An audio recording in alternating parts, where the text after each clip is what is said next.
Well, hello everyone and welcome to yet another Discussions with Dolf, and I'm coming to you today from the heart of Beijing, China. In fact, this is the entranceway to the Forbidden City. It's a very well-known tourist location. You can see the throngs of people going in there, masses of people. I had to wait in line to get my ticket. I then had to wait in line to go through the entrance. I had to wait in line to go through security.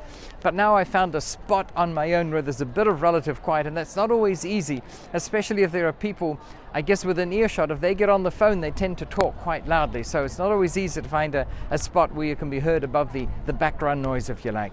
But being here in the Forbidden City with what I think is just absolutely beautiful architecture, and to know that it was created and built centuries ago, to me adds to the magical value of this place. But we're here, of course, to talk about real estate and how you can turn an investment into good cash flow with the extra kicker, if you're lucky, of having good capital growth. And sometimes things that are beautiful on the outside aren't necessarily beautiful when it comes to the P&L or the profit and loss statement or the balance sheet. Because at the end of the day, the beauty of a property in my eyes is not how good it looks from the outside, that's the surface layer, but it's how much it generates for you. You want money while you sleep. I've got a good friend, he calls it beach money, money that's being generated while he's at the beach. Or as we all like to think of it, when you wake up in the morning and there's more money in your account than when you went to bed the night before, that's when it gets exciting. And I have lots of people who covet owning a very fancy looking building. They might want a 40-story glass tower in some city. And sure, they look good, and some of them are very lucrative, of course. I'm not suggesting they aren't, but often to buy them in today's market, you buy them at a cap rate of 4%, which means you might get a 4% return. And if mortgage money is costing you 5% and then you've got other expenses to deal with, you're not exactly running it at a roaring profit. But people are seduced into buying those things because they like to be able to say to their friends, I own that. And I'm telling you, some of the properties I own are downright ugly. They are not aesthetically appealing or visually stimulating or something that you drive by and with a lot of pride say, holy smokes, I own that thing. But what I like about them is that the cash flow can be beautiful, and there's a big difference, and you've really got to figure out what is it that you want. And there are lots of analogies we can bring into play as to what constitutes good value versus just surface beauty. And I won't go into those analogies because it opens up a whole can of worms, a Pandora's box, if you like. But sometimes things that look good aren't necessarily so. I'll give you an example. I've done a lot of work in Japan, as a lot of you know. I had the honor and the pleasure of learning the language as a kid. And I was working up in the northern island there of Hokkaido. And the government had built an educational institution. And it was worth a few billion yen, but it worked out at 30 million US dollars.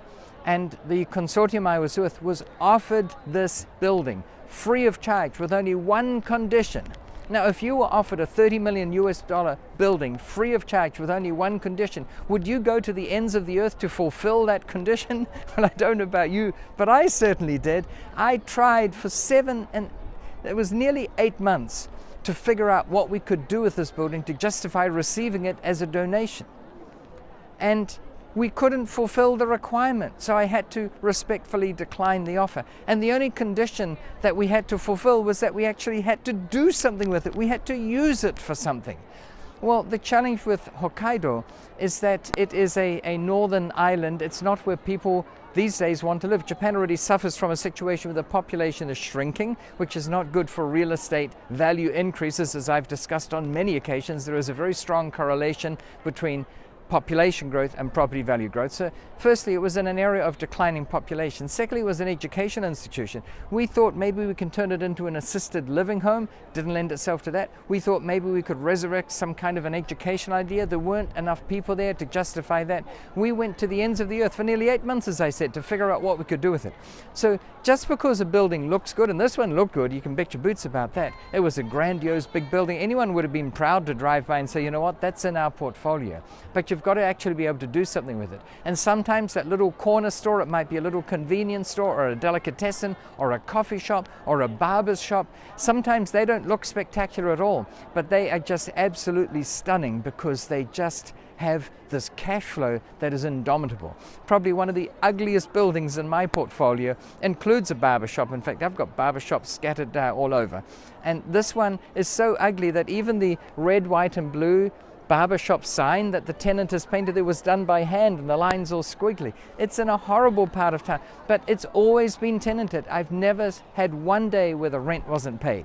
So I enjoy the visuals of buildings like this. It's not for sale, of course, it's owned by the government. In fact, everyone lining up here, there are thousands of people coming through here. They're paying 60 RMB, 60 yuan, that's roughly $9 to come in. They must be raking it in, but that's not to say that the maintenance must cost a lot too. So always look beyond the surface layer in anything you do in life, but especially in real estate. Folks, that's all we've got time for this time. Until next time, I wish you, as always, successful investing. Thank you.